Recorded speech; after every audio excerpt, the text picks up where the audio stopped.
नमस्कार, मैं डॉक्टर सुशील शर्मा। मैं आज फिर आपके सामने कुछ एक विशेष बात लेकर आया हूँ। बात है एवेस्कुलर नेक्रोसिस की।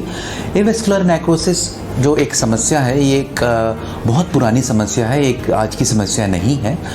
वैस्कुलर का मतलब होता है रक्त का प्रभाव साधारण भाषा में, और एवेस्कुलर मतलब अगर रक्त का प्रभाव नहीं हो पा रहा है किसी कारण से, और नेक्रोसिस का मतलब होता है किसी पार्ट की, शरीर के किसी सेल की डेथ होना। तो ये एवेस्कुलर नेक्रोसिस ऑर्थोपेडिक्स में एक आम समस्या है। बहुत सारी जोड़ों की हड्डियां एवेस्कुलर नेक्रोसिस का शिकार होती हैं और उनका डैमेज होता है। लेकिन जब भी एक ऑर्थोपेडिक्स में एक एवेस्कुलर नेक्रोसिस की जब भी बात की जाती है तो सबसे पहले जो बात आती है वो हिप जॉइंट की आती है, क्योंकि हिप जॉइंट जो है वो सबसे कॉमनली अफेक्ट होता है, क्योंकि ये वेट बेयरिंग जॉइंट है, शरीर का सारा लोड लेता है। तो जब भी एवेस्कुलर नेक्रोसिस हिप की होती है तो ये इसके लक्षण होते हैं काफ़ी प्रोमिनेंट हो जाते हैं और मरीज को डॉक्टर सलाह लेने की ज़रूरत पड़ती है। छत्तीसगढ़ काफ़ी इस एवेस्कुलर नेक्रोसिस के मामले में हम बहुत इम्पोर्टेंट है, ना ही छत्तीसगढ़ बल्कि पूरा सेंट्रल इंडिया, क्योंकि हमारे सेंट्रल इंडिया में एक बीमारी होती है जिसका कि नाम है सिकल सेल डिजीज़ या सिकल सेल एनीमिया। और सिकल सेल डिजीज़ या सिकल सेल एनीमिया के मरीज में एवेस्कुलर नेक्रोसिस की समस्या एक बहुत ही आम समस्या होती है, क्योंकि इनकी जो रक्त कणिकाएं होती हैं वो हंसियाकार हो जाती हैं, जल्दी फूटने लगती हैं, और जो छोटी छोटी रक्त वाहिनियाँ होती हैं उसमें वो क्लॉग कर देती हैं, उसको ब्लॉक कर देती हैं, जिससे कि खून का दौरा बंद होने के कारण वो एरिया और डैमेज हो जाता है। लेकिन हाल ही और दूसरे कुछ अन्य कारण की मैं बात करूं, जो अगर कभी फ्रैक्चर डिसलोकेशन हुआ है, कुछ शराब का अधिक सेवन कर रहे हैं, या ऑटोइम्यून डिसऑर्डर है लाइक एंकाइलोजिंग स्पॉन्डिलाइटिस है, रूमेटॉइड अर्थराइटिस है, ऐसे इन प्रकार के मरीजों में भी एवेस्कुलर नेक्रोसिस की समस्या देखने को मिलती है। एक हाल में एक बहुत अटेंशन बीमारी में आया है, वो इस कारण से आया है कि कोविड-19 के जो उपचार के दौरान स्टेरॉइड जो दिया गया है, जो कि एक जीवन रक्षक दवा थी, स्टेरॉइड के कारण बहुत लोगों की जान बची है, लेकिन उसका एक साइड इफ़ेक्ट है कि वह एवेस्कुलर नेक्रोसिस कर सकती है। तो कोविड-19 पर से is not disease related problem avascular necrosis, but treatment related problem है। बहुत सारे मरीज हैं, लगभग जो इंसिडेंस की बात करूं 5 to 58% मरीजों में पोस्ट कोविड स्टेरॉइड लेने के बाद एवेस्कुलर नेक्रोसिस की समस्या देखने को मिली है। लगभग ये तुरंत समस्या क्लिनिकली एविडेंट नहीं होती, इसको डेवलप होने में लगभग 6 महीने से साल भर लगता है। तो अब बहुत सारे मरीज मेरे क्लिनिक में आने लगे हैं जिनको पोस्ट स्टेरॉइड एवेस्कुलर नेक्रोसिस की समस्या होने लगी।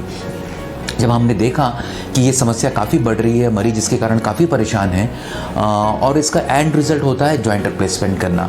जॉइंट रिप्लेसमेंट के पहले कुछ और थेरेपी होती हैं, जैसे कि हम उनको कुछ हड्डी को मजबूत करने की दवाइयाँ देते हैं, कोर डिकम्प्रेशन करते हैं। तो इस प्रकार मैंने जब देखा कि इंसिडेंस काफ़ी बढ़ रहे हैं, तो हम लोगों ने ये डिसाइड किया क्यों ना हम एवेस्कुलर नेक्रोसिस क्लिनिक चालू करें, एक डेडिकेटेड क्लिनिक जिसमें कि एवीएन के जो मरीज हैं उनको हम देखें, उनकी स्क्रीनिंग करें, उनको डायग्नोज करें, ताकि जो वो डिजीज़ का जो प्रोग्रेस है हम किसी स्टेज में हॉल्ट कर सके, क्योंकि जो नेचुरल जॉइंट है उसका कोई सब्स्टिट्यूट नहीं होता। मैं जॉइंट रिप्लेसमेंट सर्जन हूँ, पर मुझे पता है कि जॉइंट रिप्लेसमेंट के बाद मरीज की लाइफ काफ़ी अच्छी होती है, परंतु जो नेचुरल है वो नेचुरल है। तो हम लोगों ने ये सोचा, मैंने ये विचार आया क्यों ना हम एक avascular necrosis clinic, AVN clinic की स्थापना करें, जिससे कि मरीज को हम सही समय में उसकी रोकथाम, सही इलाज उसको हम मरीज को दे, ताकि उसका जो नेचुरल जॉइंट है, जो प्राकृतिक जॉइंट है, उसका नेटिव जॉइंट हम उसको हम बचा सकें। और बहुत कुछ हम लोगों ने इस बारे में विचार किया, और एक लेटेस्ट थेरेपी है, वो होती है रीग्रो या ऑस्टियोब्लास्ट इन्फिल्ट्रेशन। हम पहले जो करते थे मरीज के, इस प्रकार के मरीज में जो अर्ली स्टेज में आते थे, एक पर्टिकुलर स्टेज के बाद ग्रेड 3 या ग्रेड 4 एवेस्कुलर नेक्रोसिस के बाद उसका इलाज तो सिर्फ जॉइंट रिप्लेसमेंट ही होता है, परंतु अभी हम लोगों ने कोर डिकम्प्रेशन के बाद एक रीग्रो थेरेपी है, ऑस्ग्रो थेरेपी है, जिसमें कि मरीज का ब्लड निकाल के, उसके बोन मैरो निकाल कर हम उसको लैब में ग्रो करते हैं, और उसके जो ऑस्टियोब्लास्ट हैं, ऑस्टियोब्लास्ट जो सेल होती हैं वो जो हड्डियों को बनाने का काम करती हैं, हड्डियों को फिर से ग्रोथ देती हैं, उसको हम लैब में कल्चर करते हैं। उसकी संख्या लगभग 49 मिलियन हम उसका स्कोर करते हैं, उसका सेल काउंट इतना करने के बाद।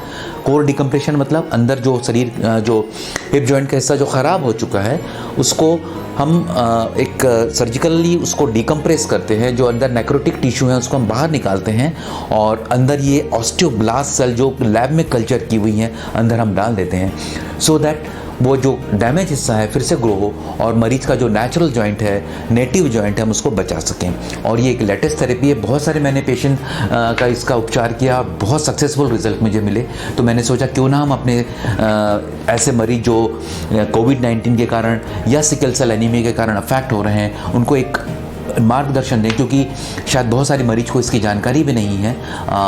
तो ये एवीनी क्लिनिक हम अगले माह से चालू कर रहे हैं और इसकी जानकारी जब भी डेट फ्लैश होती है मैं आपको ज़रूर दूंगा। और जब तक के लिए आप स्वस्थ रहें। नमस्कार।